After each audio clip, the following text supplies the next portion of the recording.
certain government organizations, certain people will come to the organization for checking the industry, how they are processing, what they are manufacturing, the product quality, disposal, everything they will check. They will take some samples and go. After going there, they will evaluate. Either this comes under standards, minimum national standard. So I have discussed to you in environment, what should be the CO2, what should be the PM, particulate matter, what should be PM10, what should be PM2.5, etc. So there are standards. They will visit the industry, 4 or 5 people will be there. They will take some samples, they will find out the offices. So in an industry, they have one office, they have manufacturing plant, storage areas will be there, disposal, etc. So these things during the audit they will go and take the sample, then evaluate the organization. So this I will be discussing. Now in this class, in an audit, what kind of audit they have discussed is environmental audit. Audits are different types. In that, environmental audits are what our discussion. Have you seen IT audits, income tax audit? If any financial issues are there more than the limit, they will come for an income tax rate. Like that, for environmental also will be coming for audits. They will check either the environment is deteriorated or not. What is today's class is environmental non-conformance. If an industry is polluting the environment, then it is called non-conformance. So what are the things they will be checking as a non-conformance? Yes, non-conformance is failure to conform the specified requirements.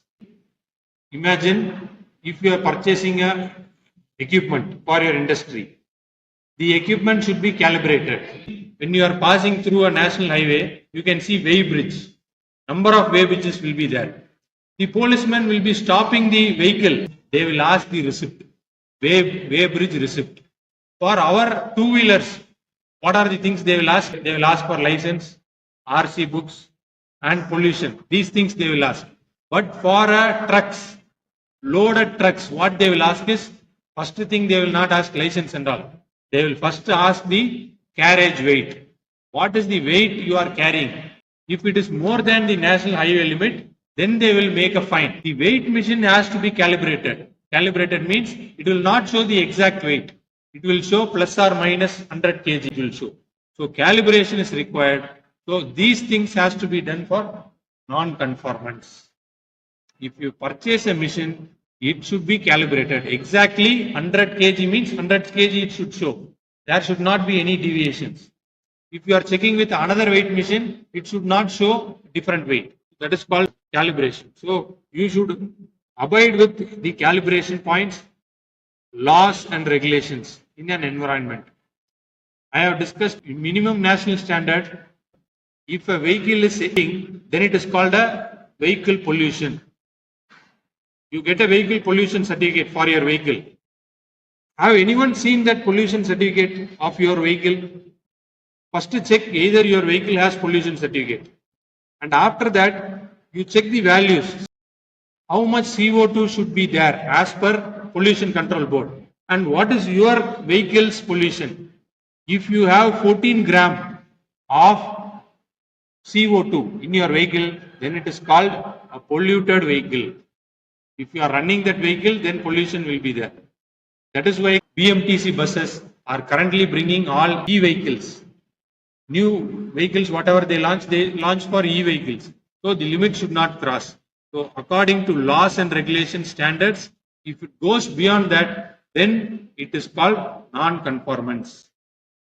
What are the types of non-conformance? The product can non-conform in an industry. These are the 4 things comes under non-conformance.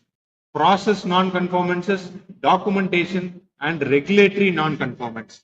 So environmental non-conformance comes on 4th category. That is called regulatory non-conformance. If product is not supplied well, then it does not come under environment. What happens if non-conformance of environment is there? It creates lack of implementation and inadequate process and deviation of establishment. I have discussed with you the environmental policy. What is environmental policy? A CEO of a company will write a statement. I have shown you Tata Consultancy Service environmental policy, Wipro environmental policy, etc. The company owner writes a statement that my company will abide this environmental laws and regulations. But during the audit they will check either the industry is functioning according to the policy. If it is not functioning, then there will be non-conformances regarding inadequate process deviations, etc.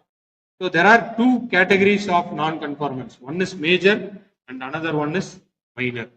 Now, as per ISO 19011, environmental audit, what are the qualifications? These things are given in ISO 19011, which primarily deals with environmental audit. What is ISO 14001? Environmental Management System. ISO 9001, Quality Management System. ISO 14001, Environmental Management System is being followed by Wonderla Amusement Park. Wonderla Park follows ISO 14001 standard. You go there and see, they will be having a logo of 14001. That means they do not harm the environment. They follow the process. Like that, ISO 19011, for what purpose they have this? Is for environmental auditing. If a person comes for an audit to an industry, he should follow ISO 19001. Have you seen in any hospitals ISO symbol? We are unaware that in which hospital we should get admitted. During any disease, we will search hospitals. But how to check the quality of hospital? What machines they follow? See, you are doing blood test. You are doing cardiological test. Does the equipment is well calibrated or not? How will you check? For each and every industry, they have a particular ISO. You are going for a sweet shop, Kanti sweet shop. Does they have ISO? Check. Now you are an engineer. You have to check all the industry. Every company you go, every hotel you go, restaurant you go, does have complaints. You should check that. What is the relevant ISO? What if the organization is not conforming to standards? First one is identification. They should observe. An auditor should visit the industry. The auditor should identify non-conformity. They should check whatever practice they follow. Documents, they will check. They go to offices and check the documents of where the equipments are purchased. What are the process is being done in an organization? Interviews and observation, data analysis, etc. Second thing is they classify the non-conformance. If anything goes wrong in an industry, they will check either it is minor or major. That is the classification. Classification of non-conformance are based on significance, impact and risk. If it is higher risk, then it comes on major non-conformance. And they have to prioritize. Non-conformance are prioritized according to their risk, according to their impact, environmental impact, etc.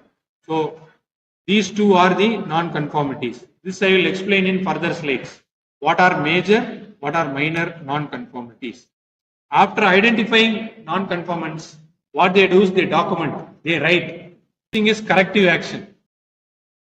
Yes.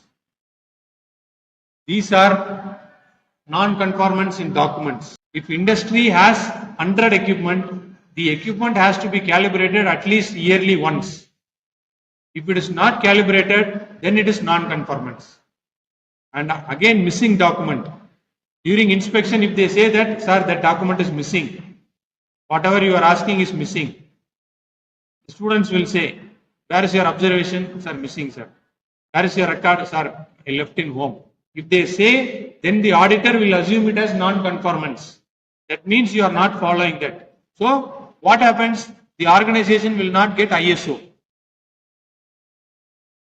Yes, identification of major non-conformance. That means, first thing is absence of procedure. The company doesn't even follow some procedure. That is called one of the non-conformance. failure to meet the requirement standards. It might be air pollution, land pollution, water pollution, effluents. They will check the non-conformance as per the standards, and the specified equipments has to be calibrated even for 3 months. Certain equipments need 3 months, certain equipments need 1 year. If they are not calibrating for 3 months, then it comes under non-conformance. Not addressing minor non-conformances, etc. Multiple non-conformance, minor non-conformance are also called as major conformance. Now, minor non-conformance are very less impact, very less risk, are called minor non-conformance. They have to enter daily the pollution level of air. They should write as a document. Imagine steel industry. They are burning and they are melting the ore. They should write daily air quality limit. What is sulfur dioxide? What is nitrogen? What is ammonia? What is carbon? Etc. They should write the document daily. If one day document is missing, then it is called minor non-conformance. It is not major because they have 90 days of document, one day is missing, that is called minor non-conformance. But if they doesn't have 30 days, out of 100 days, 30 days readings are not there, then it will go to major non-conformance. Now, what are the example of non-conformances? Can you see here some effluent is lettered in a river? An example of ISO 14001 non-conformities. Failure to give the document. If they are not doing internal audits, then it comes under non-conformities. Organization is not having objective and targets. It's also an example. So these things you have already studied, gone through. Environmental policy. These things comes under non-conformities as an example. Imagine equipment monitors 200 ppm. What do you mean by ppm? Parts per million. Imagine there should be 200 ppm as the limit of the waste. Certain industry lets 250 ppm. Then that is an example of non-conformity. Now, next thing is minimizing of non-conformance. How to minimize? The management has to take review. Noting that whatever observations they have done, they should make a management review. Certain steps are there, no? Policy, environmental policy, planning, setting an objective, implementation, aspects, then impact, like that. Finally, review. After review, they should make new environmental policy, initial environmental review, and they should make policies. So, to reduce non-conformance, first thing, they have to make management review. It has to be conducted once in a year and set new objectives for the company in order to minimize non-conformance. And product changes, new equipment, new process, they will be implementing after the external audits. Next thing is internal audit. If a company faces number of internal audit, then non-conformance will get reduced. This is the second thing. What they can do is regular intervals. They can do internal audit. There are two types of audit. One is external audit, another one is internal audit. External audit is done by government. Internal audit is done by the same organization and the stakeholders. So the organization could have number of internal audits. It might be not in a single day. For each and every process they can do audits in different day. So this will reduce the non-conformance. A series of small audits will reduce the non-conformance. Frequency of audit depends on the process. So these things can be done for reducing non-conformance. Third thing is feedback. When you purchase every product, will they ask feedback? Feedback is required to improve the process. Customer suggestion. Even customer will give a good suggestion for non-conformance, feedbacks, etc. Next topic is called corrective and preventive action. For what purpose you need corrective and preventive is, imagine a company is been identified with non-conformance. That means a company is exhausting 400 ppm of sulfur dioxide per day. What they have to do is they have to do corrective action or preventive action. Now, what is the difference between corrective and preventive action? Corrective action is after the pollution occurred, whatever they do is called corrective action. Preventive action is before an activity itself, they should prevent. They should stop the activity occurring. That is called preventive action. Can you see type of activity? Reactive is called corrective action. Proactive is called preventive action. Can you see the roles of ISO 9001? What is the name of ISO 9001? Quality Management Standard, QMS. What is ISO 14001? Environmental Management System. Corrective action is the root cause analysis, and preventive action gives for all these parameters. They give replaced risk-based thinking and improvement rather than formal process. Yes. Corrective action. After non-conformance, they should look into corrective action. The reactive process. Reactive is after any harmful things is occurred, what you can do. There are few parameters. If you follow, you can do corrective action. What are the things? Root cause analysis. If any problem occurred, you should do root cause analysis as part 1.